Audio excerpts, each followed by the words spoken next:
জয় গুরু। পরম প্রেমময় শ্রী শ্রী ঠাকুরের শ্রীচরণে আমার শতকোটি কোটি প্রণাম। ঠাকুর পরিবারের শ্রীচরণে আমার শতকোটি কোটি প্রণাম। সকল ইষ্টপ্রাণ দাদা ও ভক্তিমতী মায়েদের আমার আনন্দিত জয় গুরু। আজ শুক্রবার।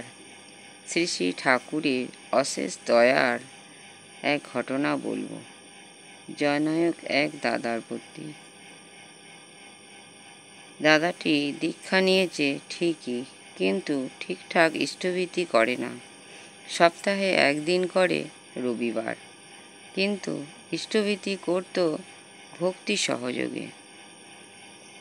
এক ঋত্বিক দাদা তাকে জিজ্ঞাসা করলেন, তুমি প্রতিদিন ইষ্টভীতি করো না কেন? তো দাদাটি বলল, আমি প্রতিদিন মদ খাই, তারপর কাজে যাই। আমার মদ না খেলে হয় না। রবিবার আমার ছুটি থাকে, তাই আমি ওই দিন ইষ্টভীতি করি।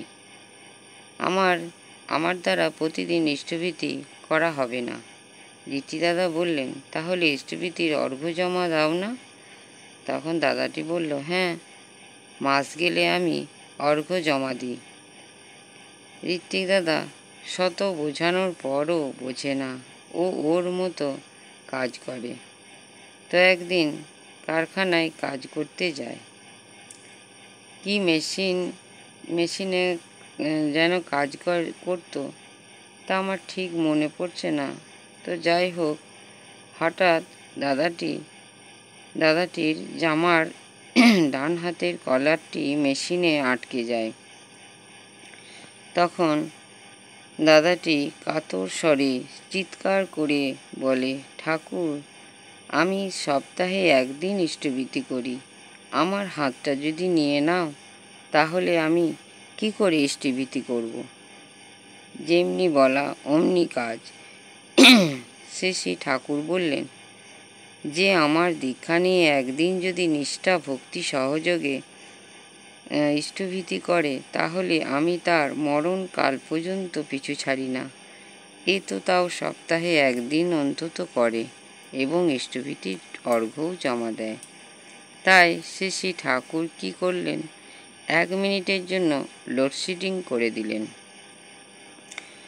অমনি মেশিন বন্ধ হয়ে গেল।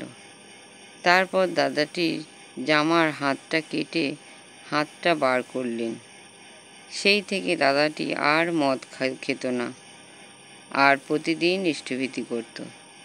এই ছিল শ্রী শ্রী ঠাকুরের অশেষ দয়া। এই রকম ছোট বড় দয়ার অনেক ঘটনা আমার জীবনেও ঘটেছে। পরে এক সময় আপনাদের কাছে শেয়ার করব। একটু একটু করে যাজন করার চেষ্টা করছি মাত্র। ভিডিওটি ভালো লাগলে একটি সাবস্ক্রাইব, লাইক, কমেন্ট ও শেয়ার করে আমাকে পরের ভিডিওটি করতে উৎসাহিত করবেন। আর যারা যারা আমার চ্যানেলটি সাবস্ক্রাইব করেছেন, তাদেরকে অসংখ্য ধন্যবাদ। পরম পিতার আতুল চরণে আমার প্রার্থনা, সবাই ভালো থাকবেন, সুস্থ থাকবেন ও আনন্দে থাকবেন। জয় গুরু। বন্দে পুরুষোত্তমম।